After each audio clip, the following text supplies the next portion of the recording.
En 1945 todo el mundo estaba conmocionado.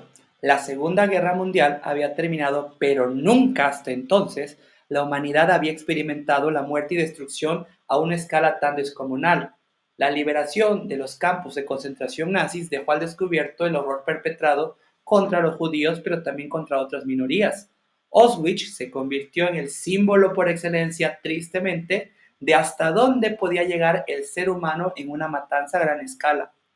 Todos estos crímenes hicieron patente la ausencia de un reconocimiento internacional de los derechos humanos, es decir, como ya les dije en la clase pasada, los derechos que posee cualquiera de nosotros solamente por el hecho de ser persona, con independencia de nuestra nacionalidad, son por eso mismo imprescriptibles. Les quiero hablar de tres antecedentes, aunque también les dejaré una tecnolectura para ahondar, para complementar este tema, ¿ok?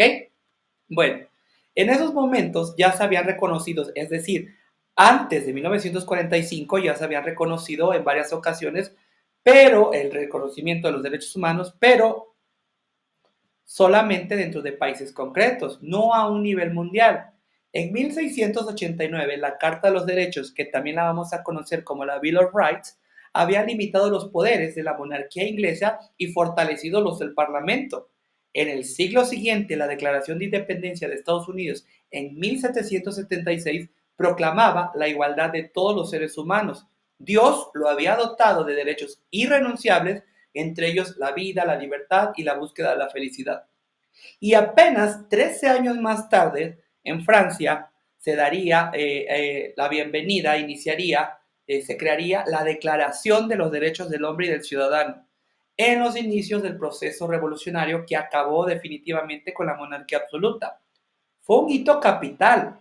Los derechos fundamentales no solo eran la libertad y la propiedad, también se hacía mención explícita de la resistencia a la opresión. Con todo, a la sensibilidad contemporánea le saltan a la vista ciertas contradicciones. ¿Por qué? Porque nada se dice en ese entonces todavía sobre las mujeres, ni tampoco sobre la esclavitud que sería abolida en Francia hasta 1794. Pero estos antecedentes, la pasada la guerra de 1945, no fue sino hasta el 10 de diciembre de 1948 que las Naciones Unidas aprobaron la Declaración Universal de los Derechos Humanos. En su preámbulo, el documento manifestaba la necesidad que los seres humanos, libres de la miseria y del temor, disfrutaran de la libertad de expresión y la libertad de conciencia. Pero también había que proteger la dignidad humana a través del derecho para que los ciudadanos no se vieran forzados a la rebelión.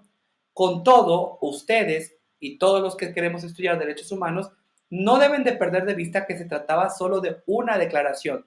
Eso implicaba que los países no estaban obligados jurídicamente a cumplirla. La ONU vio la necesidad de complementarla en los años siguientes como un texto de carácter más concreto. Así, hasta 1952 se aprobaba la Convención sobre los Derechos Políticos de la Mujer o, 7 años más tarde, se adoptaba una Declaración del Derecho de los Niños. Ahora, bien, fue en la década de los años 60 cuando por fin los derechos recogidos en la Declaración Universal se desarrollaron en dos tratados y esta vez ya eran vinculantes en los denominados pactos internacionales. La Declaración Universal pretende marcar un ideal para todas las naciones.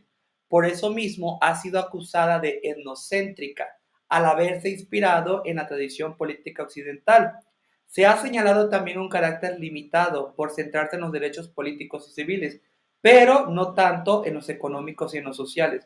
Aún así, sigue y continúa siendo un referente indispensable, no solo para nuestra materia, sino para todo el mundo, para reivindicar en la comunidad internacional las necesidades de grupos y de individuos. Nos estamos viendo.